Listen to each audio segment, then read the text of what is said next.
Je crois que la thématique de ce soir, c'est sur les limites de la responsabilité. C'est bien ça? D'accord. Bon. Qu'on traite du sujet annoncé. On va prendre bien sûr, pour développer ce sujet, on va démarrer de notre paracha, du texte que nous allons lire ce Shabbat à la synagogue. On va aborder dans la lecture de cette semaine un événement majeur de l'histoire du peuple d'Israël qui va déterminer beaucoup de choses au cours de son histoire, qui va être donc l'épisode de ce que l'on appelle le fameux veau d'or. Alors on va recontextualiser les choses. Que se passe-t-il? Le peuple d'Israël donc est sorti d'Égypte, il est là.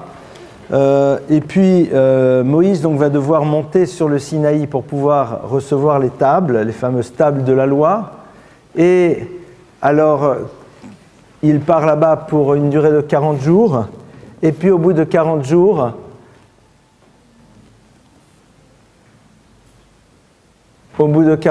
eh bien, on constate que Moshe n'est toujours pas redescendu. Il y a eu en vérité un petit problème au niveau de la manière dont le calcul était fait. On ne va pas rentrer dans les détails. En tout cas, le peuple d'Israël pense que Moshe doit déjà arriver. Il n'est toujours pas là. Et donc, il y a un vent de panique qui se saisit du peuple et qui va les amener extrêmement rapidement à se retrouver à faire ce fameux Egel Zahav, ce fameux veau d'or, qui va être à l'origine donc de l'épisode dans lequel Moïse va prendre ces fameuses tables, ne va pas les jeter au sol, mais elles vont littéralement quitter ses mains, elles vont se briser au sol, et donc l'histoire du peuple d'Israël va prendre une direction légèrement différente. Bien sûr, ce texte en tant que tel mériterait une très longue exégèse, mais on va s'arrêter sur un point particulier. Lorsque Moshe donc est sur le Sinaï et que le peuple d'Israël est en train de faire cette faute, que se passe-t-il? Dieu s'adresse à un moment à lui et va lui dire « Vayomer Hashem el Moshe, lech red ki shichet amcha Israël saru min haderecha, asher tziviti masulem asecha » Traduction, Dieu dit « Lech, va, red, descends, ki shichet amcha, car ton peuple s'est dévoyé. » Ils se sont écartés rapidement du chemin que je leur avais indiqué. Ils viennent de faire donc un veau en métal. Et ici, on a a priori un terme qui n'est absolument pas nécessaire, qui indique ce que Moïse va devoir faire lorsqu'il est en haut du Sinaï pour pouvoir rejoindre son peuple. Le texte aurait parfaitement pu nous dire « Vayomer Hashem el Moshe » Dieu dit à Moïse « Lech, va », c'est-à-dire en deux mots « quitte le lieu sur lequel tu te trouves maintenant », Ki shichet amcha, car ton peuple s'est dévoyé. Et on se doute bien que comme il est au sommet du Sinaï, eh bien pour pouvoir rejoindre le peuple d'Israël, il va être obligé d'aller dans le sens de la descente. Ça a l'air d'être a priori quelque chose de logique. Or, la Torah n'utilise pas bien sûr les termes juste comme cela. Le fait qu'elle dit « lech red », va et descend, montre qu'il y a ici quelque chose qui est en train de se jouer de supplémentaire. Alors, pour comprendre ce dont il s'agit, on va d'abord faire une incursion vers un autre texte de la Torah, deux autres textes. Un texte que vous connaissez sûrement toutes et tous, ou au moins vous en avez entendu parler, c'est le premier verset du Shema, c'est-à-dire ce verset dans lequel le peuple d'Israël proclame « Shema Yisraël Hashem Elokeinu Hashem Echad » écoute Israël, l'Éternel est notre Dieu, l'Éternel est un. Et dans la graphie du verset, vous constaterez qu'il y a une particularité. C'est que le dernier terme du verset, qui est le terme de Echad, qui veut dire un, se conclut donc par la lettre Dalet, qui a ceci de surprenant, c'est qu'elle est plus grande que les autres. Comme si au fond, quand on se retrouve avec un ordinateur, et bien sûr celle-là, au lieu de l'avoir mis en caractère 12 comme les autres, elle se retrouve en caractère 16. On a comme ça brusquement le Dalet qui est plus grand. Bon, très bien. Et puis à un autre endroit de la Torah, nous allons aussi retrouver cette caractéristique, mais sur un autre verset. Quel est ce verset? C'est celui dans lequel il y a marqué « Lo tishtachave le el acher ». Vous ne vous prosternerez pas devant des divinités étrangères. Et là-bas, eh bien, le terme de « acher » qui veut dire « étrangère », le « resh », dernière lettre donc de ce mot, a lui aussi une graphie différente, puisqu'il est lui aussi, on va dire, encore 16. C'est-à-dire qu'on a deux lettres, l'une qui conclut le terme de Echad, qui veut dire un, l'unité de Dieu, l'autre qui au contraire est Acher, c'est-à-dire quelque chose d'autre, dont la dernière lettre, le resh, eh bien, s'illustre en étant plus grand que les autres. Et vous allez constater donc que ces deux lettres, c'est-à-dire le resh de El Acher, une autre divinité, et le dalet de Echad, qui veut dire un, resh dalet, forment le terme red va descend. Red, qui veut dire descendre, c'est resh et dalet. A priori, qu'est-ce qui se passe, qu'est-ce qui se joue, et surtout pour l'instant, quel va être le rapport avec le sujet, on va y arriver dans quelques instants. On a donc ici deux lettres qui ont une graphie quasiment identique, puisque pour ceux qui connaissent l'alphabet hébraïque, vous savez très bien que la différence entre la lettre resh et la lettre dalet est infime. La lettre resh, c'est tout simplement une barre qui va et qui à un moment s'arrondit et qui va vers le bas. C'est-à-dire vous avez une droite qui est dans le sens horizontal, qui à un moment prend une direction arrondie et qui prend une direction verticale. La lettre dalet, c'est aussi une droite qui est horizontale et à un moment elle descend de manière verticale, mais il y a ici une forme de carré qui se fait, c'est-à-dire il n'y a pas d'arrondi. Et il y a donc une droite horizontale, une droite verticale qui se rejoignent avec un petit quelque chose qui sort et qui fait qu'on est donc ici non pas dans la lettre resh mais la lettre dalet. D'ailleurs, souvent les personnes ont des difficultés à reconnaître la différence entre ces deux lettres. Il y a un texte dans le Talmud, dans le traité d'Hérouvine, qui dit quelque chose d'assez curieux. Il nous dit, celui qui est sofer, c'est-à-dire le scribe, celui qui écrit donc le Sefer Torah, qui est donc des lettres avec une encre particulière sur du parchemin, doit faire extrêmement attention aux mouches. Il ne s'agit pas de Sartre, je vous rassure tout de suite. Il doit faire attention aux mouches. Pourquoi ? Parce que, dit le texte, une mouche pourrait à un moment se déposer sur les lettres, prendre avec ses pattes un peu d'encre et se trouver à la lettre resh et rajouter un peu d'encre et transformer la lettre resh en une lettre dalet, ce qui au fond, pardonnez-moi, pourrait être à l'origine de quelque chose d'extrêmement complexe et lourd. Qu'est-ce que les maîtres du Talmud sont en train de nous raconter? Alors, on pourrait aller beaucoup plus loin, on va s'arrêter ici, parce qu'il y a d'autres textes qui nous parlent encore plus de cet enjeu. On a ici donc un enseignement qui d'abord met en exergue ces deux lettres qui dans le livre de la Torah sont marquées en plus grandes que les autres, le resh et le dalet. À un moment, la vigilance que l'on doit avoir pour que une lettre ne se transforme pas en une autre, et surtout ces deux lettres qui, au fond, constituent le mot supplémentaire que l'on n'avait pas besoin dans cet épisode, qui est le mot red, va et descend. On va maintenant reprendre un petit peu ce que nous avions commencé à voir, et on va essayer de faire le lien entre les différents éléments. L'air red va et descend. Commentateur Rashi, au nom des maîtres du Talmud, va nous dire red migdulatra. Va et descend, dit Dieu à Moïse, migdulatra, de la dimension élevée qui est tienne, ki shiret amcha, car ton peuple s'est dévoyé.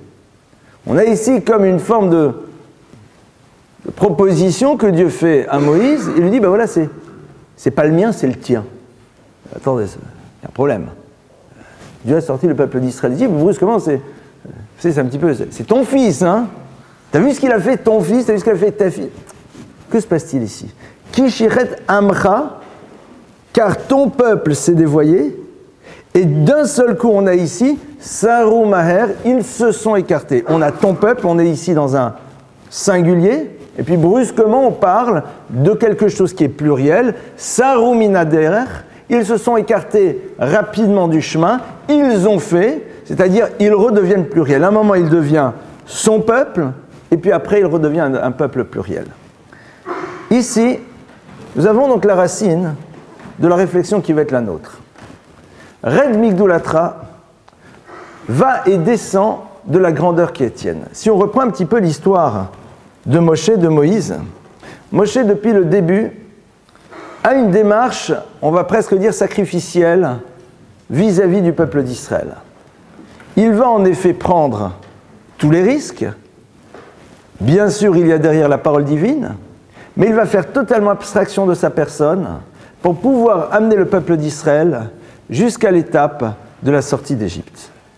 Il est ici, il est en train donc maintenant de leur apporter cette Torah qui va être l'élément qui va les conduire dans l'histoire, une partie infime du peuple d'Israël, qui elle-même a été alimentée par ceux des Égyptiens qui avaient voulu s'agréger au peuple d'Israël au moment de la sortie d'Égypte, commencent à mettre en place un vent de révolte, ils font ce veau d'or, et brusquement Dieu lui dit « Amcha, ton peuple, c'est tout ton peuple, raide et descend Migdoulatra du niveau qui est le tien. » C'est-à-dire qu'il y a ici une forme de mise en accusation extrêmement lourde de Moshe Rabbeinu, puisque le peuple est en train ici de se dévoyer, puisque le peuple ici est en train de fauter, puisque une infime partie du peuple est en train d'entraîner les autres vers le bas, alors tu as cette responsabilité, et cette responsabilité, tu vas l'assumer.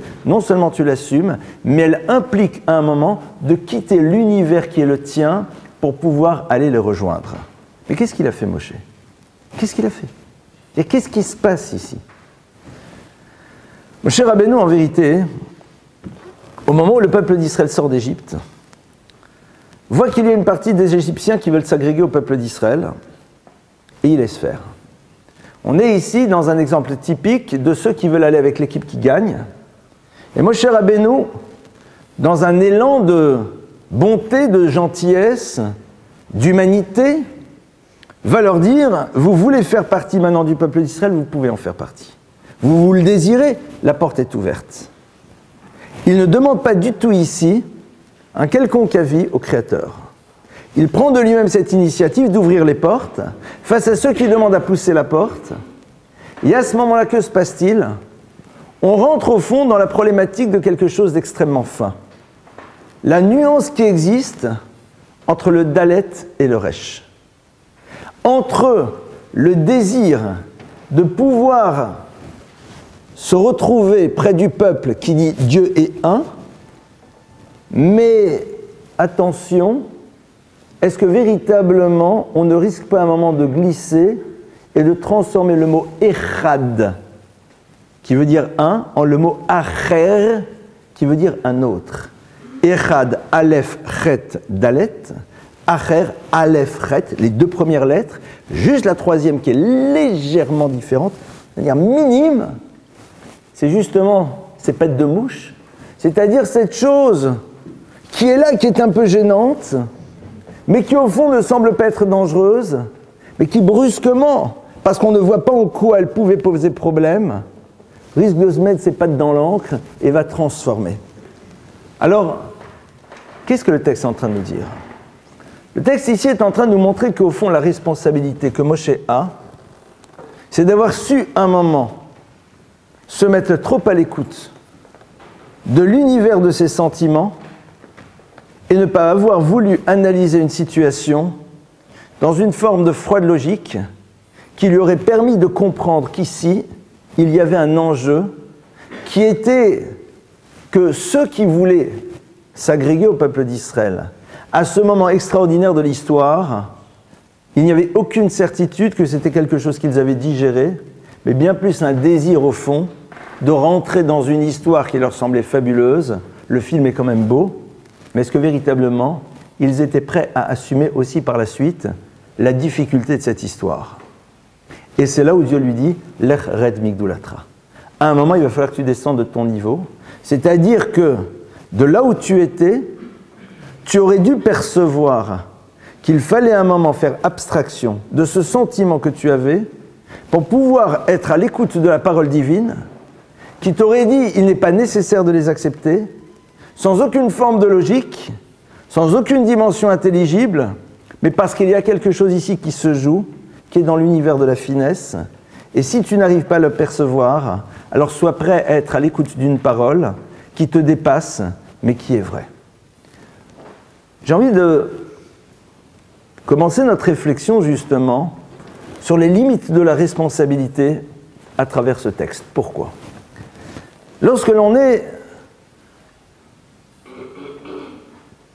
naître, lorsque l'on est, chacun d'entre nous arrive dans le monde, disent nos maîtres, avec une forme de génétique au niveau d'un certain nombre de ses potentialités. Il y a un texte du Talmud qui nous dit que lorsque un enfant va être conçu, il y a un ange, c'est-à-dire une forme d'énergie particulière qui va et qui interroge et qui dit « Tipazu matealea ».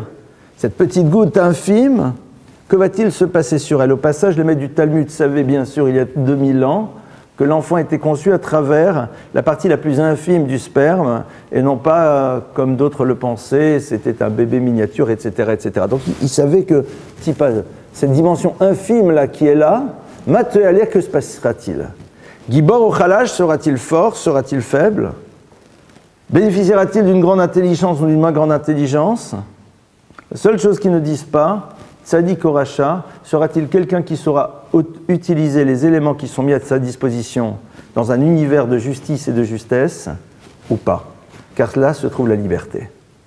C'est-à-dire qu'au fond, lorsque l'homme arrive sur Terre, il a un certain capital, on va dire génétique, parce que c'est le terme le plus simple à utiliser, de potentiels qui font déjà partie de son histoire, disent les maîtres du Talmud.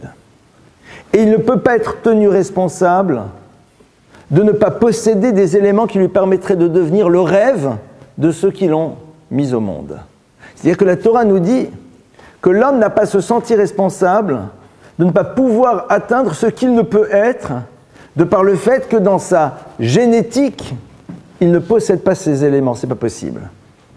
Par contre, la responsabilité, elle commence dans le savoir que l'on a des éléments qui nous constituent et de la réflexion qui doit s'opérer sur l'utilisation que nous allons devoir en faire dans l'univers.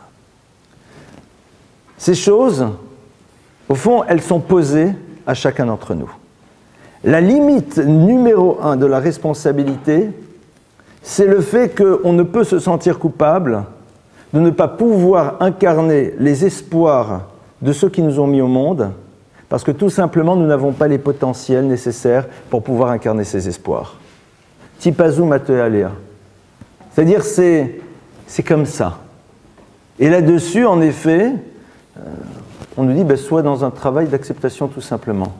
La responsabilité, elle commence dès lors que on refuse d'être dans le savoir des éléments qui sont les nôtres et que l'on ne veut pas se poser la question de l'utilisation qu'on doit en faire dans l'univers. Quel va être au fond pour la Torah l'univers de la limite? Il va être dans, tout d'abord, cette différence extrêmement fine entre le Dalet et les Resh. C'est-à-dire entre ces deux lettres qui se ressemblent extraordinaires, mais qui, une, symbolise une vie qui tend vers l'unité et une autre qui est l'expression de l'autre permanent, c'est-à-dire d'un univers de dispersion. La notion du Echad, ce n'est pas juste ici le concept de l'unité divine. La notion du Yichud, c'est la capacité de récupérer et d'utiliser la totalité des éléments qui sont présents pour pouvoir les amener dans une direction, et à ce moment-là, on rentre et on vit dans le concept de l'unité. Le Acher, cette chose qui est autre, c'est-à-dire, c'est sans arrêt vouloir être ailleurs. En voulant être ailleurs, on s'empêche de reprendre tous ces éléments et de les unifier. Unifier les éléments pour la Torah, c'est prendre tout ce qui nous constitue, nos forces, nos énergies, positives et moins positives, les univers dans lesquels nous sommes, et ne pas vouloir les voir comme étant acher, chacun étant autre que l'autre, chacun étant différent. Non. Tous ces éléments-là, même s'ils nous paraissent être différents, doivent tendre vers la notion du echad, doivent tendre vers le concept de l'unité. Et c'est là où, en effet, va être notre première responsabilité. Comme on l'a vu, la limite de la responsabilité, la première limite, je dirais en dimension basse, au point de départ, c'est de ne pas se sentir responsable de ne pouvoir être ce que l'autre rêve, parce que nous n'avons pas les éléments pour le devenir. La responsabilité suivante, c'est d'être dans l'acceptation et la découverte des éléments qui nous constituent, pour tendre vers cette dimension du Echad, de l'unité. Et au fond, savoir que le passage entre le Ichud, c'est-à-dire le moment où les choses s'unifient et tendent vers une seule et même direction, et le passage du Ichud vers le Acher est quelque chose qui est extrêmement fin et qui est lié à quoi? À un manque de vigilance. Manque de vigilance de la part de qui ici? Qui est responsable? Moïse. C'est-à-dire de celui qui transmet. De celui qui à un moment fonctionne en laissant en première ligne agir l'univers des sentiments qui, même s'il est beau, est généralement lié à notre histoire, donc dans une démarche de subjectivité. Et c'est vrai que ici, Moshe Rabbeinu, c'est très violent parce qu'il s'est battu. Dieu lui dit, mais attention, Red Migdolatra. C'est-à-dire qu'à un moment, ta dimension élevée, tu es en train de descendre. Pourquoi? Parce que tu as agi à un moment en faisant intervenir quelque chose qui est beau, mais qui n'était pas juste. Et tu ne voyais pas où pouvait être le problème. Le problème, c'est justement ces pattes de mouche. Le problème, c'est justement cette chose dont on ne voit pas vraiment la difficulté, le danger.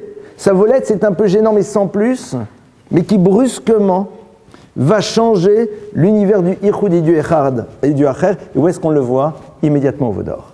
C'est-à-dire qu'au Vaudor, voilà, c'est bon, on est dedans. D'un seul coup, qu'est-ce qu'ils vont dire? Ils vont dire, voici Elohechat, tes divinités qui t'ont fait monter d'Égypte. C'est-à-dire que ce qui semblait être imperceptible au début va aboutir à quelque chose d'énorme. Et donc la responsabilité, elle est au niveau du point de départ, elle n'est pas au niveau du point d'arrivée. La responsabilité, elle est dans la réflexion sur ce qui nous semble être imperceptible, mais qui à un moment va mettre en place un processus. Le texte nous dit que Chitzim beyad gibor ken bnei anourim. De la même manière que les flèches sont dans la main de l'archer avec toute sa puissance, ainsi sont les enfants lorsqu'ils sont jeunes, parce que lorsqu'en effet vous tirez une flèche, eh bien celle-ci, même si elle semble aller dans la bonne direction, si imperceptiblement elle a été orientée dans une autre direction, il est très difficile de rattraper sa course, et c'est là où en effet se situe la responsabilité, au niveau du point de départ. Le point de départ, ça va être donc l'axe numéro 1 de la responsabilité que l'on va avoir lorsque on commence une histoire. Point de départ dans la nécessité d'être dans le savoir des potentiels, point de responsabilité dans cette réflexion sur ce qui semble être au fond pas si grave, pas si ennuyeux, ça ne pose pas a priori de problème, et pourtant voilà les conséquences. Regardez d'ailleurs, c'est très intéressant parce que dans les versets on va voir le même concept. Lorsque justement cette frange extrêmement infime, on va dire quasi anecdotique, vient et dit oui Moïse, c'est la catastrophe, on va faire, etc.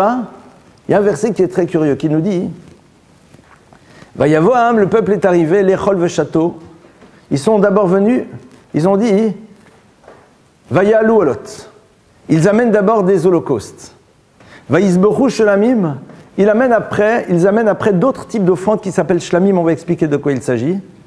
Vayeshu l'Echol ve château, ils s'installent pour manger et boire. Vayakum le tzachek, il se lève pour s'amuser, et en vérité là-bas c'est un terme pudique pour parler d'un début de débauche. Et nos maîtres s'interrogent sur pourquoi on est dans ce descriptif. Ola c'est quoi? Ola c'est une offrande qui est totalement consacrée à l'Éternel, dans lequel l'individu n'a aucune part. Shlamim, c'est une offrande qui est consumée en partie sur l'autel, mais celui qui l'amène en consomme une partie de la viande. Le texte nous dit voilà, au début, on a l'impression qu'il ne va rien se passer. Pourquoi? Parce qu'ils disent, attention, tout ceci, c'est totalement en vérité pour Dieu. Le peuple d'Israël est à un moment difficile de son histoire, on ne sait plus où est Moïse, il faut absolument qu'il y ait quelque chose qui symbolise ce chef qui est devant nous, mais ce n'est pas du tout par intérêt personnel. Hein. On ne cherche rien, on cherche juste à sauver l'histoire. Oh là, c'est pour la pérennisation de l'histoire, c'est pour Dieu. Et puis, imperceptiblement, on commence à changer. On commence à amener des choses pour Dieu, mais il y en a déjà une partie pour nous-mêmes. Troisième partie, Dieu n'est plus présent. L'Echol ve château. On s'installe, on mange et on boit et on festoie. Vayakumu le tzachek est fin de l'histoire. On se lève et on se livre à la débauche. Et c'est là où en effet nos maîtres nous disent, sauf ma'aseh b'machshava trila, que la fin de l'action révèle ce qui était présent dans l'esprit au tout début, même si c'était quelque chose qui était imperceptible. Ici, ils ont parfaitement compris que s'ils voulaient aboutir à quelque chose, il fallait que le point de départ ne soit pas quelque chose qui fasse peur. La responsabilité, elle va jusque-là. C'est-à-dire d'arriver à déceler dans quelque chose qui semble être un événement minime, dans une action qui au fond ne semble pas porter à conséquence ce qui va se passer à terme et les principes d'entraînement qui vont amener parfois des résultats catastrophiques. C'est valable dans toutes les situations d'existence. Cette idée-là, on l'a retrouvée récemment dans la Torah, on l'a vue, pardonnez-moi, récemment dans la Torah, à travers un épisode dont on avait parlé, je pense, l'année dernière ou il y a 2 ans. Vous vous rappelez de cet épisode dans lequel Joseph, vice-roi d'Égypte, rencontre pour la première fois ses frères qui ne savent pas qui il est jusqu'au moment où il va se découvrir. Rappelons-nous de l'histoire. Yosef, avait donc été vendu par ses frères parce qu'il leur racontait des rêves dans lesquels il leur laissait croire qu'il voulait devenir un jour roi d'Israël, c'est-à-dire détruire complètement tous les fondements du système du peuple juif, puisque ce n'est pas lui d'avoir la royauté. Et donc ils disent, on te vend, ils le jettent. C'est-à-dire que tu es dangereux. Il se retrouve en Égypte, en prison, et après toute une saga, Yosef se retrouve vice-roi d'Égypte. Plusieurs années se sont passées, ses frères viennent, il y a la famine là où il se trouve, ils vont chercher de la nourriture, ils vont le voir, ils ne le reconnaissent pas, il fait tout un stratagème, ils reviennent, le frère. Vous connaissez l'histoire, si vous ne la connaissez pas, rouvrez une Bible ce soir. En tout état de cause, on est donc à un moment très crucial, dans lequel Yosef va se découvrir devant ses frères. Il va leur dire, je suis votre frère Yosef que vous avez vendu. Et le texte nous dit que, au moment où il se découvre, il leur dit, personne n'est là, ils ne veulent pas leur faire honte, il dit, Ani Yosef, je suis Joseph. Bouleversement. Cataclysme. Le texte nous dit, et ses frères ne peuvent rien lui dire, tellement ils sont bouleversés. Bien sûr, lecture classique, un peu psy, le bouleversement de cette rencontre inattendue. Enfin voilà, on peut vous faire écrire 3 livres si vous voulez là-dessus. Et les maîtres ne disent pas du tout. Ils ne rentrent pas du tout dans cette dimension psychologique. Ils disent « Oilanu miyomadin, oilanu miyomatochecha » Oula! Qu'est-ce que le jour où nous nous retrouverons jugés sera difficile? Comment va être difficile le jour où on nous fera des remontrances? Non pas des reproches, mais des remontrances. Pourquoi? Car lorsque Joseph a dit à ses frères « Je suis Joseph », ils sont bouleversés. Vous imaginez ce qui va se passer pour nous? Quel rapport? Texte a priori complètement surprenant, qui ne veut rien dire. Après, Mishmulavis va expliquer, va dire la chose suivante. Il va dire, au fond, qu'est-ce qui se passe? Les frères de Yosef, pendant des années, ils vivent comment le soir? Quand ils s'endorment, ils pensent à quoi? Leur frère, leur plus jeune frère, ils l'ont quand même vendu. Ils ont failli le tuer. Ils étaient prêts à le condamner à mort. Leur père est bouleversé, et ils le savent. Et tu dors tranquille? C'est quoi ces monstres froids? Et pourtant, on les appelle Shifteka, c'est-à-dire les Shvatim, les tribus divines. Ils vont être à l'origine même de l'histoire du peuple d'Israël. Comment on fait pour bien dormir? On dort bien quand on est persuadé d'avoir raison et que l'on a agi pour la bonne cause.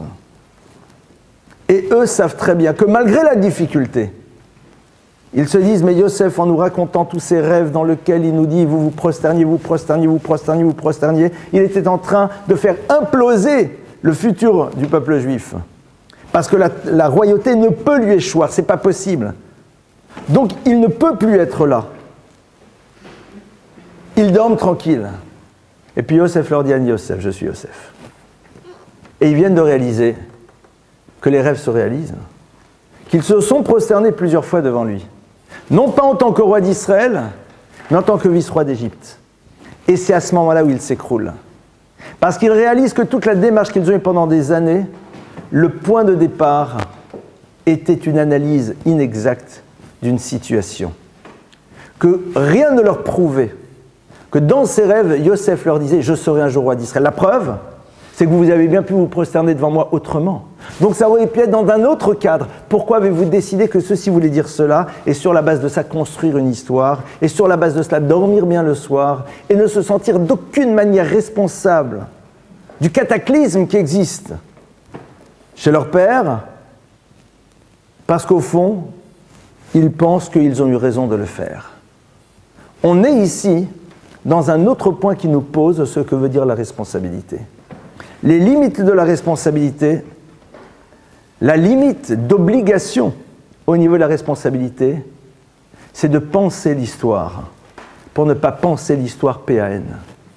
Penser l'histoire, c'est-à-dire réaliser que lorsque l'on engage un processus, celui-ci démarre d'un point de départ.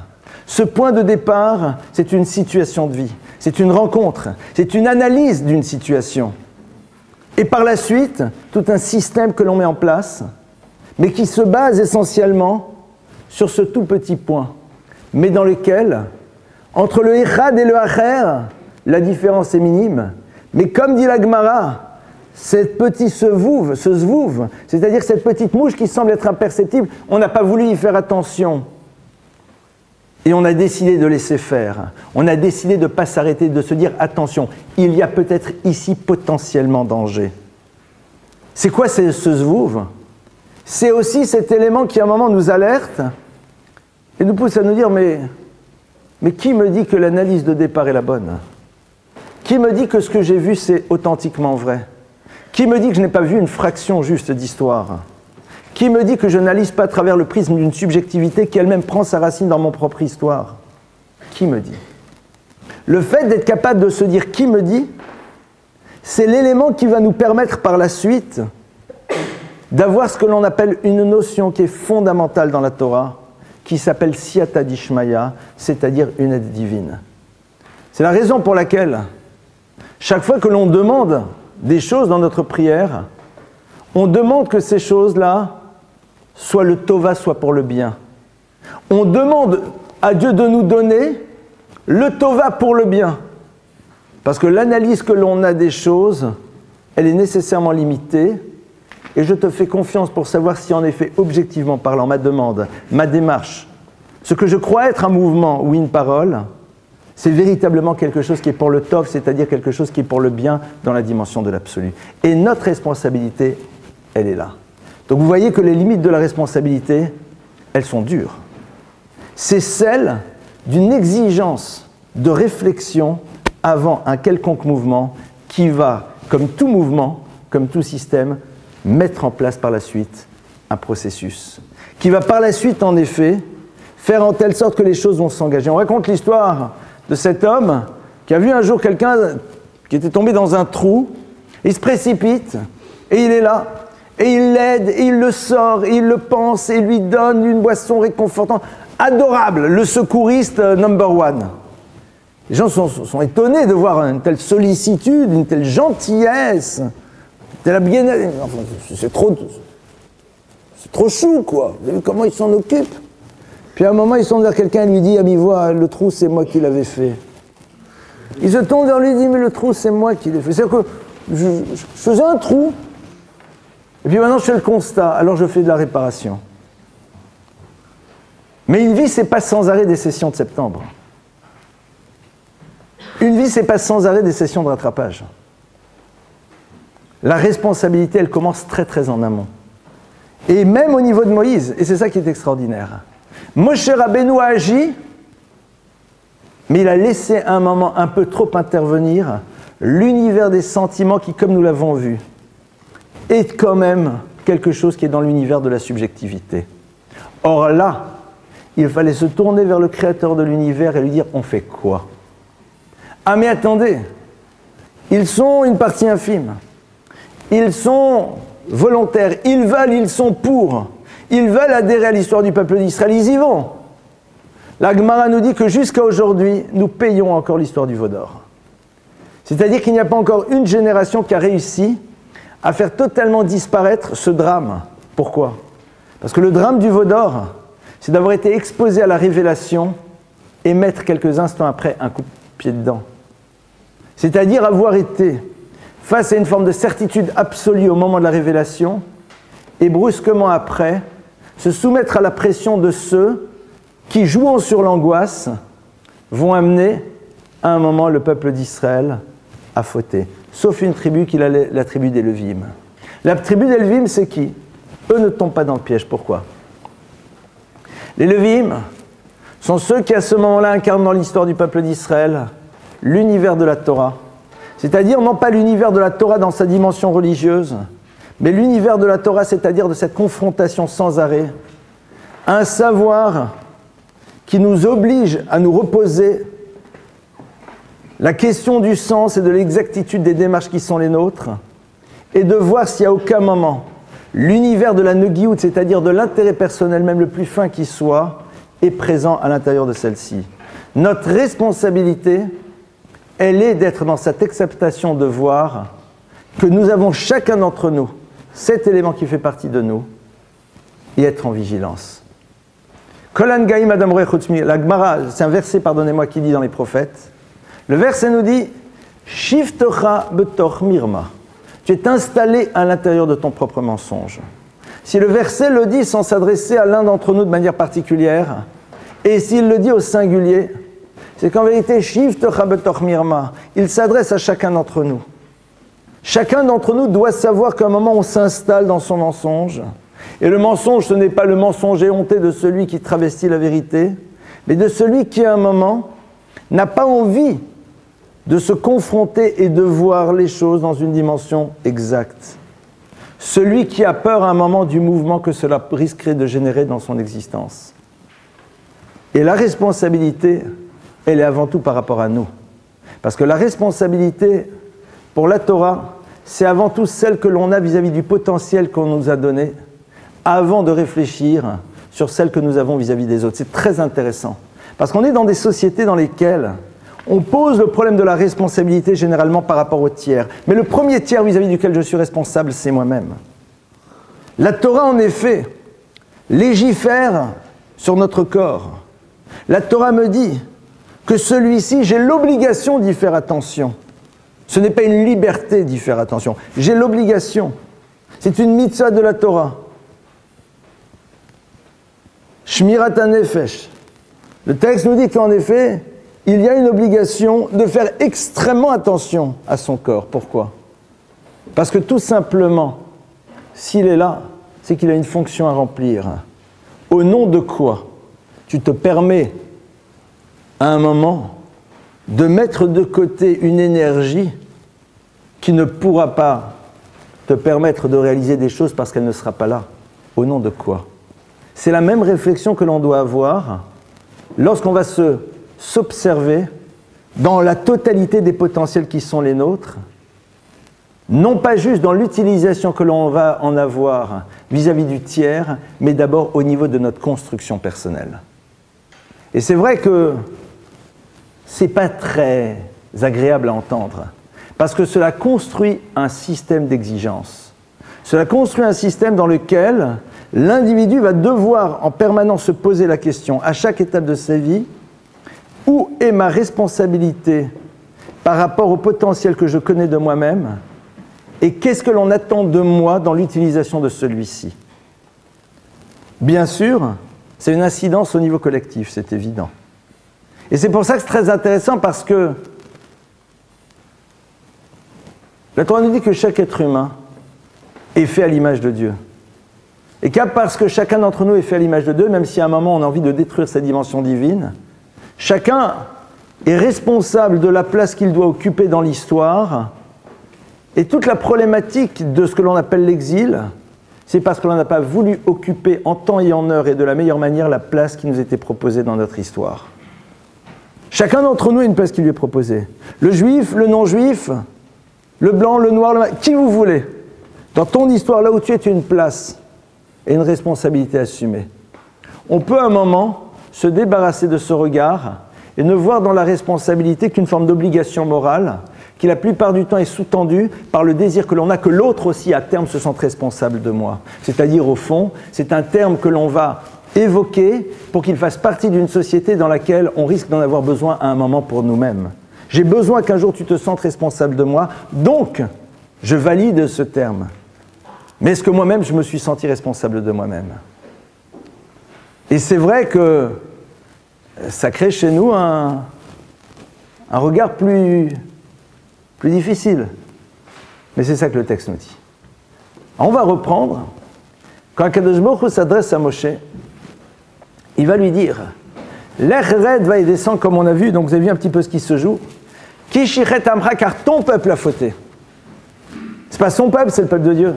Saru Maher, ils se sont éloignés rapidement. Shichet amcha, ton peuple, mon peuple.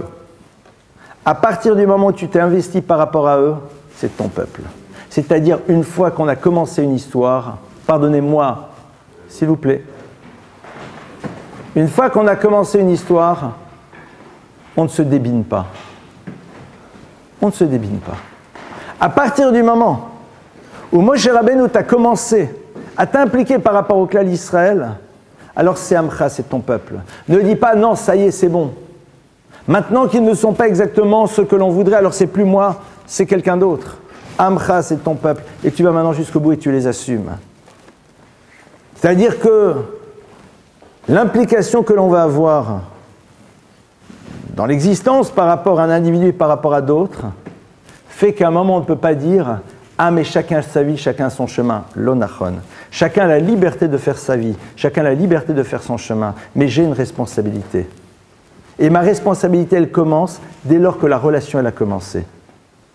Un maître, un ami, un parent. On ne lâche pas. Lâcher, c'est tout simplement décider que la rencontre n'avait pas sa raison d'être. Ah, vous allez dire, l'autre fait son chemin. La responsabilité, c'est de continuer à minima à prier pour lui. À se sentir concerné par son histoire, non pas juste dans une dimension très émotionnelle, je me sens concerné, mais si je me sens concerné, alors je réfléchis au quotidien, comment puis-je intervenir pour l'aider, en effet, à créer sa propre histoire. C'est toute la problématique, en effet, très fine, qui existe entre la responsabilité que le parent doit avoir vis-à-vis d'un enfant et d'une responsabilité qui, à un moment, se traduit par un enfermement. La responsabilité, c'est justement de faire en telle sorte que l'autre puisse construire son histoire, donc soi-même prendre de la distance pour laisser l'autre créer sa propre histoire. Et la présence, elle est justement dans cette absence, dans cet effort de distance pour que l'autre puisse créer, pour que l'autre puisse s'épanouir. Un enseignant responsable, c'est un enseignant qui à un moment laisse son élève s'exprimer seul devant sa toile. Parce que s'il est sans arrêt en train de lui tenir la main, à aucun moment l'autre ne pourra exprimer ce qu'il doit être. Mais il est quand même présent. Cette présence dans une absence, c'est la présence que l'on attend dans le monde des relations, dans le monde plus particulièrement de la famille. Et c'est vrai que on confond souvent l'univers de la responsabilité avec une forme de mainmise. Je me sens responsable, donc je te garde. Je me sens responsable, donc je te dirige. Non, ça c'est pas vrai. Shichet Amcha, c'est ton peuple. La relation a commencé, ça y est, c'est entre eux. C'est entre toi et lui, ad vitam aeternam. Saru Maher. Dieu a prédit maintenant. Je vais t'expliquer ce qu'ils ont fait. Saru Maher, ils se sont qui? Les différentes composantes qui en font partie.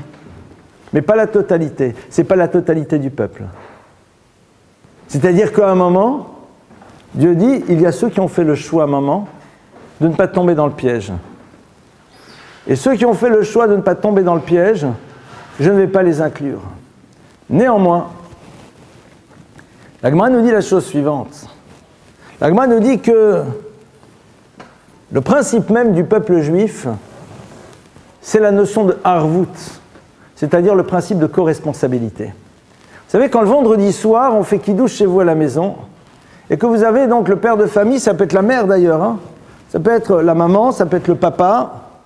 Si le papa est là et si la maman veut faire kidouche, il n'y a aucun problème. Puisqu'au fond, ils ont la même obligation. Il y en a un qui prend le verre de kidouche et il fait la bénédiction, et on dit qu'il rend quitte la totalité de ceux qui sont là. Mais attends, mais comment? C'est-à-dire, avant de consommer, on doit faire une bénédiction. Je ne fais pas la bénédiction, tu la fais, je dis Amen et ça marche. C'est quoi cette histoire? C'est le principe de Harvout, c'est-à-dire on est responsable les uns des autres et donc on est intimement liés et ton histoire, elle a un rapport avec mon histoire. À tel point que ta parole, eh bien à un moment, elle est aussi ma parole. Ça veut dire que ton geste, il a un impact sur ma propre histoire et je ne peux pas me désolidariser d'une quelconque manière en décidant de ne pas penser à l'impact que peut avoir mon geste dans l'histoire de l'autre. Le Chafetz Chaim résumait ça à une notion très simple. Le Chafetz Chaim disait que lorsqu'un juif à Radin, qui était la petite bourgade en Pologne dans laquelle il habitait, fait attention le matin de mettre les téphilines comme il se doit, avec toutes ses énergies de la plus belle manière, parce qu'étant né dans cet univers, on ne lui demande pas juste de les mettre, mais de les mettre avec une certaine forme de raffinement, avec une dimension plus élevée, avec une dimension plus intense. Cette intensité qu'il met d'aller jusqu'au bout de lui-même, comme on l'a vu, parce qu'être responsable, c'est donner la plénitude de soi, eh bien, va permettre à un autre juif qui est à Paris, dit-il, il le disait il y a un siècle maintenant, de recevoir ces énergies qui lui donneront la force de ne pas se retrouver dans une histoire qui arrêtera sa propre histoire, c'est-à-dire une relation dans laquelle ses enfants, eh bien, ne pourront plus s'appeler des enfants juifs. La responsabilité, elle est là. En ne faisant pas attention là où tu te trouves, quelque part, tu ne donnes pas à l'autre les énergies dont il a besoin et qui lui auraient permis à un moment de pouvoir s'élever au-dessus de sa difficulté. Ah, ils sont dans deux univers, ils restent corrélés. Et c'est valable bien sûr au niveau du peuple juif et de manière plus globale au niveau de l'humanité. On ne peut pas décorréler. Et c'est vrai qu'à partir du moment où cette réalité-là, nous savons que c'est une réalité physique en plus, mais elle devient aussi dans notre vie une réalité spirituelle, alors nous rentrons dans l'univers de la vigilance et surtout celui de la prière, puisque nous savons que de toute façon nous ne pourrons pas être sans arrêt en vigilance, parce qu'être en vigilance permanente, c'est être au fond dans un arrêt d'histoire. Parce que la vigilance permanente crée chez l'individu une forme d'angoisse qui peut au fond bloquer toute forme de mouvement. La prière, c'est quoi? C'est la demande que l'homme fait à Dieu de lui permettre de rester dans cette vigilance minimale, qui est de réfléchir à la dimension impactante que vont avoir ces mouvements, pas dans l'immédiat mais à terme, et puis après, de les faire avec tout son cœur, toutes ses énergies. Mais pour cela, le point de départ, c'est dans la tête, c'est dans la réflexion. Moshe Rabbeinu, ça a été d'abord dans l'émotion. Non, mais vous comprenez, au niveau de mes émotions, j'ai ressenti, donc c'est la raison pour laquelle. Ouais, c'est super. Mais qu'est-ce que ça crée par la suite? Ah, mais vous comprenez, j'ai pas voulu faire du mal. Super. Et ça change quoi maintenant que le fait que tu n'aies pas voulu? Ah, mais j'ai pas pensé. Mais alors pourquoi on t'a donné un cerveau? On est dans un monde dans lequel on n'a pas envie de se sentir coupable. Quand on dit « je suis désolé, j'ai pas pensé », vous dites « mais alors pourquoi tu as un cerveau, mon frère ?» Quelle différence il y a entre une vache et toi maintenant? Elle utilise son cerveau pourquoi? Pour chercher l'herbe, ça s'arrête là, et toi, pourquoi on te l'a donné? On n'aime pas entendre ça. Arrêtez, vous êtes stressant. Non, responsabilisant. À un moment, on a peur de ces paroles qui nous remettent face à nous-mêmes, parce que tout simplement, on n'a pas envie de faire les efforts que ça va générer par la suite. Nous tous, hein, moi en tête, clairement, on fonctionne tous de la même manière. C'est un mouvement de vie, c'est une démarche d'existence. C'est pour cela que il y a un moment dans la vie, un passage, qui n'est pas comme dans d'autres civilisations une forme de rituel de passage, mais qui va bien au-delà, qui est la bar mitzvah et la bat mitzvah. La bat mitzvah chez les filles à 12 ans parce qu'elles sont plus précoces que les garçons, dans leur maturation, et chez le garçon à 13 ans. Vous savez, c'est quoi? Qu'est-ce qui signifie la différence?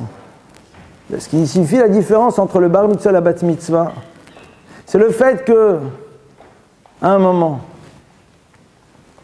quelqu'un qui s'appelle petit, eh bien, on considère que il ne sait pas faire une chose. Quelle est cette chose? Quelqu'un qui est petit ne sait pas pardonner. On considère qu'un enfant qui pardonne, son pardon n'est pas un vrai pardon. Être adulte, c'est savoir pardonner. Pourquoi un enfant ne sait pas pardonner? Parce qu'un enfant ne comprend pas comment se fait-il que l'adulte n'ait pas pensé à ce qu'il allait faire au moment où il a souffert. Pour lui, c'est incompréhensible.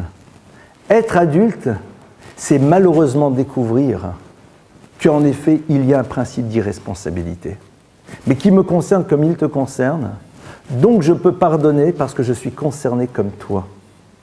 L'enfant, tu as fait mal, mais tu aurais dû y penser, tu aurais dû imaginer. C'est-à-dire pour lui, l'idée même qu'à un moment on ne pense pas à la dimension impliquante d'un mouvement est inimaginable. Alors que lui, de son côté, fait exactement le contraire, c'est vrai, c'est ça l'enfance. L'enfance, c'est dire, je ne comprends pas comment ça se fait que tu agisses de cette manière, et oublier que soi-même on agit de la même manière. Parfois on reste enfant longtemps. Et puis devenir adulte, c'est réaliser qu'au fond c'est ça notre enjeu. Cet enjeu de la responsabilité. Et je peux te pardonner parce que je sais qu'au fond, ton manque de réflexion, je l'ai eu moi aussi à un moment dans l'histoire. Et donc à ce moment-là, je deviens adulte, donc je crée ce mouvement vers l'univers de la responsabilité. Ce qui est sûr, c'est que c'est un travail qui se construit. C'est un travail qui se met en place très lentement. Il y a des adultes qui sont restés encore des enfants. Et il y a des enfants qui arrivent à l'âge adulte, mais ils sont déjà presque adultes, parce qu'on leur a appris ça depuis le moment où ils sont petits.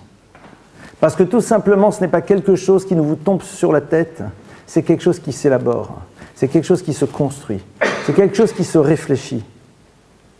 Et c'est vrai que, et je vais conclure par ça avant de passer aux questions, il y a marqué dans le verset « Al ken yomru hamoshlim bou cheshbon, tibane vetikonen ir sichon, ki esh yatsa mecheshbon lehava mikiryat sichon » Le texte nous dit « Al ken yomru hamoshlim » C'est la raison pour laquelle diront les moshlim. C'est qui les moshlim?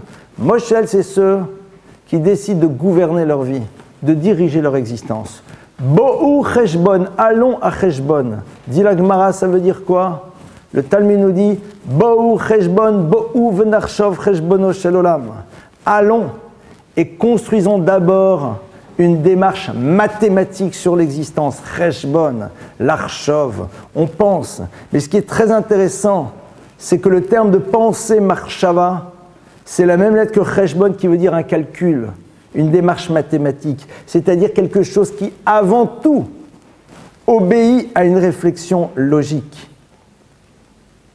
Qui est shiatzam et cheshbon, car au fond, c'est ceux qui seront prêts à élaborer une démarche de ce type qui arriveront au fond. Face à ceux, dit la Gemara, sheholchim achar sichana'a, qui vont derrière sichana, c'est-à-dire des discours tellement agréables à entendre, parce que justement nous déresponsabilisant, nous faisons voir l'univers comme étant une forme de lieu un petit peu à un lieu magique dans lequel, mais c'est pas grave, tout ira bien, peace and love, etc. Le problème, c'est qu'est-ce qui se passe à la fin de l'histoire? Bien sûr, nos émotions, nos ressentis font partie de notre existence. Et il est évident qu'ils occupent une place fondamentale. Et on ne peut les extraire de nous, et on ne peut à un moment les faire disparaître. Mais sont-ils à l'origine d'eux? Et s'ils sont à l'origine, passent-ils à un moment à travers le prisme de quelque chose qui est du domaine de la réflexion? Combien de fois nous avons envie de faire des choses belles, extraordinaires? Mais si à un moment on passe ce mouvement qui part d'un sentiment beau, extraordinaire, à travers le tamis d'une réflexion, nous risquons de voir que, eh bien, à terme, cela peut générer quelque chose qui ne sera peut-être pas nécessairement le but que nous voulions atteindre. C'est des choses qui se construisent, non pas en 15 jours, ni en 15 semaines. Il faut du temps. Le temps, d'abord d'analyser l'histoire pour pouvoir aller dans l'histoire. C'est vrai qu'on ne va pas le faire toute la journée parce qu'on n'y arrive pas. Mais au bout d'un moment, vous savez, si on dispose d'un Pentium surdéveloppé dans la tête, c'est pas stam. C'est pas juste pour pouvoir surfer plus rapidement sur Internet et aligner plus rapidement des cases qu'on va faire tomber avec des trucs à croquer, des friandises à mâcher, etc. Non, on ne nous a pas donné ça pour ça. C'est pas pour ça qu'on nous l'a donné. Maintenant, c'est vrai qu'il faut juste décider un jour de le faire fonctionner. Et c'est vrai que cette notion-là, qui peut nous paraître extrêmement loin, eh bien, elle vous donne, lorsqu'elle a appris à être utilisée, ce qu'on appellerait des fulgurances de réaction, mais qui sont le fruit au fond d'une démarche de ce type, et je vais vous en donner une et je conclue là-dessus. Pendant la dernière guerre mondiale, de manière absolument folle et miraculeuse, la yeshiva de Mir, ainsi que quelques autres petites yeshivot se sont retrouvés à Shanghai. Shanghai, qu'est-ce qu'ils faisaient là? Qu'est-ce qui a fait que le Japon les a acceptés? Ça s'appelait le plan Fugu. Le fugu est ce poisson, vous savez, dont le foie est toxique, mais en même temps la chair est délicieuse. Et si on ne le prépare pas comme il faut, eh bien au lieu d'être un mets délicieux, il est celui qui amène la personne à l'hôpital. Les Japonais étaient dans ce fantasme des Juifs qui dirigeaient les États-Unis. Et ils disaient, en acceptant quelques-uns, ils pourront éventuellement intervenir sur leurs frères aux États-Unis pour qu'ils les empêchent de rentrer en guerre contre nous. C'est une histoire vraie, hein. Le plan Fugu, vous relisez, il y a un bonhomme qui s'appelle Marwin Tokwe qui a écrit un bouquin là-dessus, il y a pas mal de bouquins là-dessus. Et donc, résultat, de manière complètement folle, lisez le livre Escape to Shanghai, incroyable, cette yeshiva se retrouve là-bas. Mais à un moment, bien sûr, les nazis, ils marchent Vezirham, savent qu'il y a des juifs chez leurs alliés japonais. Ils envoient donc un de leurs sbires pour pouvoir mettre en place là-bas aussi des chambres à gaz. Et à ce moment-là, donc, les maîtres de cette communauté se retrouvent convoqués devant les officiers chinois, devant les officiers japonais, de manière fort peu sympathique, alors que le Japon a une culture dans l'art du recevoir. Et là-bas était présent entre autres un maître qui s'appelle le Rabbi de Hamshinov. Un maître, a priori, dont on aurait dit aujourd'hui qu'il était à l'extérieur de l'univers, qui était dans ses réflexions talmudiques et autres, et d'autres plus jeunes. Il se retrouve et la première question sort. Pourquoi les Allemands n'aiment pas les Juifs? Et le Rabbi de Hamshinov, au moment où il entend cette question, il dit, mais c'est simple, nous sommes des Orientaux. Regardez la description de l'homme idéal, tel que celui dont je ne veux pas prononcer le nom ici, a fait. Sommes-nous à leur image? Et d'un seul coup, cette phrase, cette fulgurance, qui est au fond le fruit d'une vie dans laquelle on pense le sens de ce que l'on va dire, et on en comprend l'incidence. Et ici, c'était le jeu, c'était tout simplement le sort d'une communauté qui, en survivant, va produire tous les maîtres qui vont revivifier le monde de la Torah dans le monde entier. La Yeshiva de Mir va être à l'origine, la pépinière de laquelle ressortiront tous les maîtres dont nous sommes abreuvés, tous. Un mot, une phrase, à l'instant. D'où ça vient? Bo Cheshbon. C'est-à-dire, quand on vit dans ce principe de responsabilité, on ne dit pas une phrase n'importe comment. Et si on l'a dit, on était capable au même moment de comprendre qu'immédiatement, bien sûr, dans un effet miroir, ces officiers japonais vont se voir eux aussi orientaux, et le résultat est immédiat. Ils commencent à discuter entre eux, bouleversés par la réponse, et puis bien sûr, ils amènent tout de suite des prêtres shintoïstes qui vont commencer un débat philosophique, et l'affaire s'arrête là, et les sbires de la Gestapo sont renvoyés gentiment dans leur pays. Ça, c'est un exemple, parmi tant d'autres. Mais ça, ce sont des choses qui se construisent. Ce sont des choses qui s'élaborent. Ce sont des choses qui se mettent en place. Dans lesquelles, bien sûr, intervient de manière évidente aussi l'univers des émotions, des ressentis, de la perception, de la finesse. Mais qui ne sont pas, eux, à l'origine, mais qui sont des éléments qui vont s'intégrer à l'intérieur de cette réflexion et qui vont permettre, au fond, d'élaborer et d'arriver à un résultat, et ce, dans toutes les situations de l'existence. Voilà un petit peu quelques axes de réflexion sur l'univers de ce que l'on a appelé les limites de la responsabilité. Comme vous le voyez, c'est une ouverture qui est en même temps extraordinaire, parce que ça nous propose de faire un travail au quotidien qui est absolument génial. Quelque part, il y a quelque chose ici de, moi je trouve fabuleux, c'est que on a un programme. On a un énorme programme. On va le prendre d'abord sur des petits points. Vous savez, il y a ici sûrement quelques parents dans la salle. Ça commence d'abord dans la réaction que l'on va avoir vis-à-vis de l'enfant, qui souvent prend son origine dans l'émotion. « Mais non, pauvre chéri !» Alors que justement, il ne faut pas le dire. De cet enfant qui est tombé, qui a un peu mal, et tout le monde se précipite, les émotions sont là. Mais laisse-le, il va apprendre à gérer sa frustration, il va apprendre à gérer sa douleur, il va apprendre à gérer, en effet. C'est là maintenant, il apprend. Bien sûr, ton émotion, elle est, mais dans un second temps. Une fois qu'il était capable tout seul de savoir se confronter à la difficulté, dans un second temps, tu lui amèneras les énergies dont il a besoin pour se nourrir. Mais à quel moment il va l'épuiser si tout de suite tu lui donnes les tiennes? À quel moment? Et ça, c'est sur des exemples basiques. A fortiori, dans d'autres univers. Et vous voyez que déjà sur des points très simples, il suffit juste parfois de se poser et de décider de réfléchir. C'est ça au fond, décider d'être responsable. Voilà, on a droit à vos questions maintenant, c'est à vous les questions. 2 secondes. Oui. C'est très très particulier et très complexe parce que, à vous entendre, on a presque l'impression d'entendre une autre phrase. Savoir que la réflexion peut être antinomique et exclusive de l'émotion au voir du premier geste et du réflexe. L'écriture automatique, c'est pas chez nous. Hein. L'écriture automatique, chère au... D'accord, qui étaient allemand les premiers qui ont fait l'écriture automatique, c'était qui? Comment ils s'appelaient déjà? Oui, les surréalistes, voilà. Mais qui avait, il y avait Cocteau. Il y avait Cocteau dans... Pardon? André Breton. Voilà, André Breton, d'accord, merci. Donc, Breton, donc voilà, c'est ça justement. On laisse, et puis après, on construit la théorie qui va nous permettre de dire ce que veut dire cette chose qui, au fond, n'a jamais voulu dire grand-chose.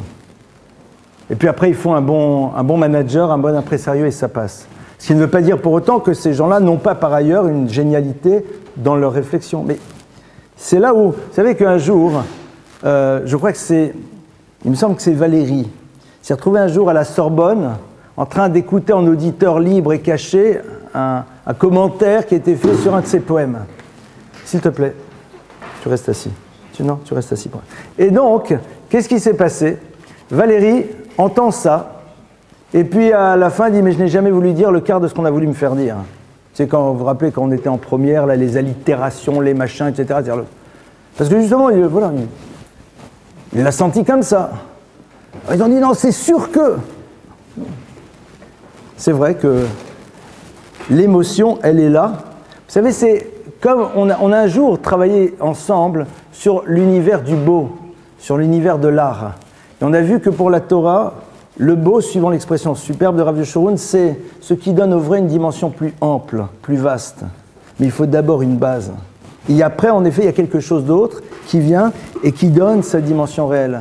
C'est pour ça que, d'après vous, pourquoi avant l'engagement du mariage, un homme et une femme ne se touchent pas? Même s'ils sont fiancés, ça va, c'est bon. Parce que justement, on ne commence pas par la fin, F-I-N ou F-I-M.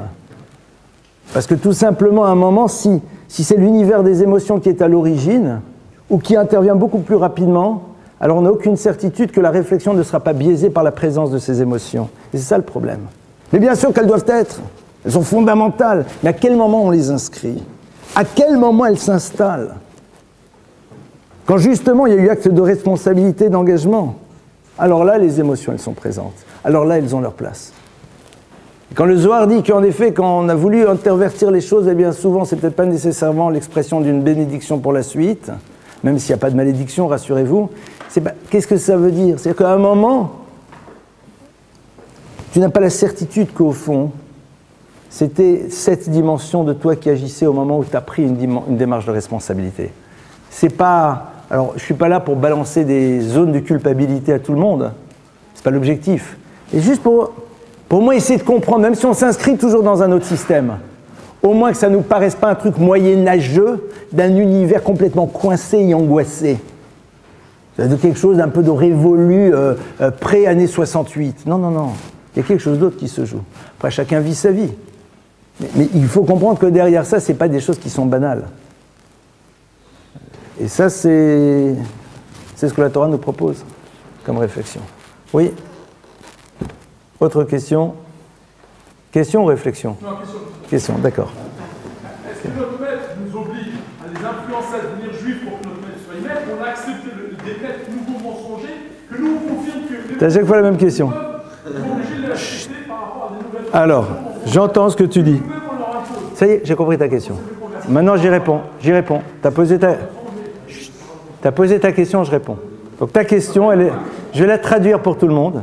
D'accord? Comme c'est bon mieux. Je vais la traduire pour tout le monde. Je vais la traduire pour tout le monde.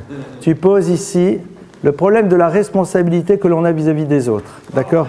Très bien. Alors maintenant, donc, comme tu me poses une question, j'y réponds. Très bien. Donc la réponse, elle est la suivante. La responsabilité, c'est que chacun doit incarner ce qu'il doit être le mieux possible pour amener l'autre, lui aussi, à avoir envie de fonctionner de la même manière. C'est ça l'idée. Donc déjà, en incarnant le mieux possible ce que l'on doit être. Autre question? Non, oui. Non, ça c'est bon, ça c'est la suite.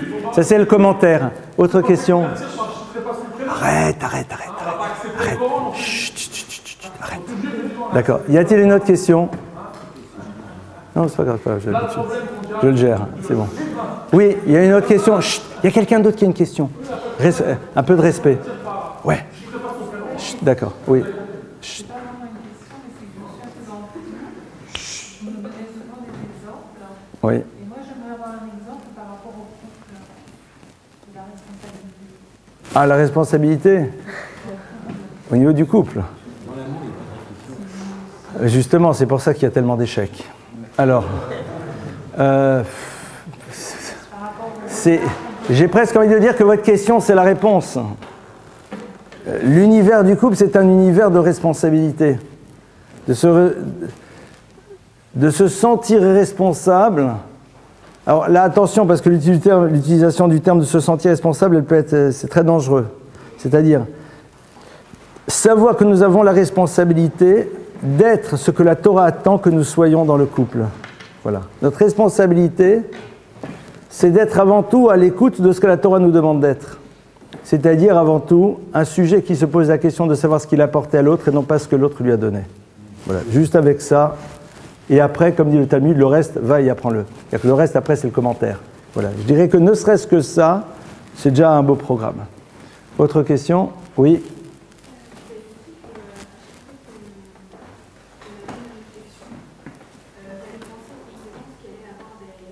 Exact. Mais le problème, c'est qu'on n'a pas forcément ni la lucidité, ni les capacités de le faire dans certains domaines. Je voulais savoir comment on pouvait faire, quels outils, autres pour développer cette capacité. Comment est-ce qu'on fait? Alors, question extrêmement pratique et fondamentale. Comment est-ce qu'on fait pour développer cette capacité? Alors, c'est vrai qu'il y a une démarche normalement d'éducation, c'est sûr. Normalement, c'est une des bases de l'éducation, c'est pas de dresser les enfants, c'est de les amener à penser le sens de ce qu'ils font. C'est sûr. Vous savez, quand un enfant vous dit un jour, un instant, je réfléchis, vous avez gagné. Je réfléchis, je m'arrête et je ne fais pas, je réfléchis d'abord. Cette idée, il y a plein de gens, ils n'ont pas de réflexion, ils ont une forme de réflexion automatique, il n'en est pas une. Maintenant, qu'est-ce qu'on fait quand on est dans l'univers de l'adulte? Peut-être d'abord analyser les situations dans lesquelles on a vu des échecs, même si ce n'est pas des drames, hein, et se dire, mais au fond, qu'est-ce qui s'est passé au départ? Qu'est-ce qui a fait qu'à un moment, et là on va voir qu'il y a en effet tout d'abord la nécessité d'être shomé haetza, c'est-à-dire d'être prêt à entendre une parole d'un tiers qui, quand elle n'est pas incitative, est juste une proposition d'une autre lecture. J'ai appris chez mes maîtres que ce n'est que dans de très rares situations que la parole est incitative. La parole du maître, c'est une autre proposition de lecture d'une situation pour nous habituer en effet à avoir d'autres alternatives de compréhension d'un événement. Donc, toujours se dire, et comment je pourrais comprendre autrement ce qui se passe? Comment je pourrais analyser autrement cette situation? Et réaliser que souvent, la perception que l'on a d'une situation et tout ce que ça va mettre en place provient beaucoup plus de nos peurs, de choses avec lesquelles on se balade, mais qu'en vérité, on peut le lire radicalement différent, de manière radicalement différente. Ça peut être très concret. Comment je peux comprendre? Et ça, pas nécessairement dans des situations qui nous concernent. Quand on voit une situation banale dehors, quelle est la lecture que je pourrais faire de cette situation? Lecture A, lecture B. S'habituer à voir ce qu'on appelle Zavit Shona, les choses dans une autre perspective. C'est peut-être faux, mais l'idée à un moment de voir les choses dans une autre perspective, ça peut être intéressant. Après, apprendre à être un tout petit peu honnête avec soi-même, et quand on est malhonnête, l'accepter. C'est quoi cette honnêteté? C'est savoir qu'au fond, c'est souvent ce que j'ai envie d'atteindre qui est à l'origine d'un mouvement, mais c'est beaucoup plus le désir de consommer le chocolat qui m'a poussé à dire qu'en vérité, c'était très important pour mes études de travailler d'abord dans une entreprise de chocolat. À un moment, avoir cette forme de lucidité, pardonnez-moi si je prends des exemples un peu rudes de décoffrage, avoir cette lucidité de découvrir que ce sont parfois en fait nos désirs et nos envies qui sont à l'origine de. C'est pas grave, on est des humains. On est des êtres humains. Faire le constat que ce sont parfois des choses qui sont peut-être pas aussi claires, sans être perverses et négatives, qui sont à l'origine d'eux, nous amène à avoir une vision un peu plus lucide de ce qui nous agite. Et après, au fur et à mesure, on avance. Vous savez, c'est normalement aussi un petit peu ce que fait l'univers de la thérapie, qui est là aussi pour permettre à quelqu'un de comprendre qu'est-ce qui était à l'origine et qu'est-ce qui a fait que, et pourquoi on se retrouve systématiquement dans les mêmes principes de situation. La Torah n'a pas attendu la thérapie pour mettre en place à travers l'étude du Moussar cela. Ça, c'est l'étude du Moussar, qui en effet nous apprend à disséquer les différents comportements qui sont les nôtres, de manière générale d'y réfléchir, sans que ce soit d'abord nos comportements, c'est quoi la colère, c'est quoi le don, c'est quoi l'écoute, c'est quoi les rancœurs, c'est quoi l'autre, toutes ces choses-là. Et quand on a appris à analyser les choses de manière fine, alors à un moment, eh bien, ça se fait de soi-même. Mais toujours, savoir, mais est-ce que je peux comprendre autrement cette situation? Est-ce qu'il y a une autre manière de voir les choses? Juste se donner cette liberté. Et puis après, savoir que parfois, notre intérêt, au sens même le plus noble qui soit, peut être l'élément qui va guider l'analyse d'une situation, parce qu'au fond, on a envie d'arriver là-bas. C'est parfois très trivial, c'est pas grave. Ça peut être très trivial, c'est des intérêts parfois très bassement matérialistes, qui sont à l'origine d'eux, mais au moins être clair. Rappelez-vous l'histoire de Yosef. Il y avait une autre perspective. Et peut-être qu'en vérité, cette succession de rêves ne veut pas dire nécessairement qu'il veut prendre, mais il y avait déjà une jalousie. Et quand je suis jaloux, alors je vais interpréter l'élément de l'autre qui peut être interprétable dans le sens qui va justifier la raison pour laquelle je suis jaloux. Vous voyez? Il y avait une micro-jalousie qui était là. Yosef semblait être le préféré du père. Donc il y a déjà une forme de relent d'animosité, justement. Allons-nous pouvoir être dans la neutralité d'analyse, alors qu'il y a déjà ici une dimension un peu négative qui est présente vis-à-vis de l'autre? Voilà. Mais on est en train d'en parler. Le mettre en place, c'est plus compliqué. Mais c'est ça un travail de vie. C'est un travail de vie. Oui? Ou 3, ou 4.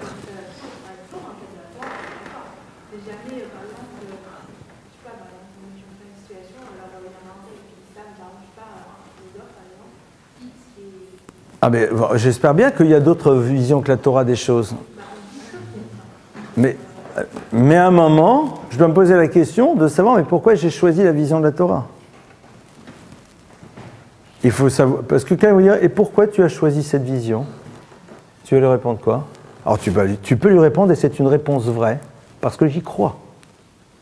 Parce que c'est quelque chose en effet, mais on voit très bien que néanmoins la foi qui n'est pas construite, au bout d'un moment confrontée aux difficultés de l'histoire, peut à un moment vaciller, voire disparaître. Bien sûr qu'il y a d'autres lectures possibles, mais c'est pas grave. À un moment, j'entreprends une démarche qui m'amène à savoir pourquoi je me suis inscrit dans cette dynamique. C'est ça, hein. Le travail de la vie, il est là. Ah oui, ça fait peur, c'est vrai, à l'époque des gourous dans lesquels on nous interdit de penser. Mais c'est un choix. Ce que tu dis, je le dis. Mais chacun a cette liberté de le faire ou pas. Chacun est libre à un moment de s'inscrire dans son histoire ou de se désinscrire de son histoire. C'est comme pour les listes email, hein. Peut se désinscrire.